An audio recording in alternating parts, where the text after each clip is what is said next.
BMW has just unveiled the 2025 BMW X3, introducing the X330, X Drive, and the X3 M50 X Drive models. This new lineup showcases an array of impressive features and updates, providing an enhanced driving experience for enthusiasts. One of the standout features of the 2025 BMW X3 is the BMW curved display and the latest BMW I Drive 9 infotainment system, first seen in the 2024 BMW X1. This system includes Quick Select, a user-friendly feature that allows drivers to access their most used functions without navigating through multiple submenus. The cargo space in the X3 is quite generous, measuring 31.5 cubic feet, which expands to an impressive 67.1 cubic feet, with the rear seats folded down.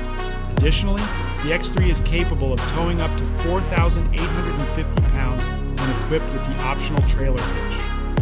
The interior of the new crossover is equally impressive, featuring newly designed adjustable heated sports seats and a flat-bottom steering wheel as standard. The seats come in 3 color options, with an M Viganza and Alcantara combination available as an upgrade.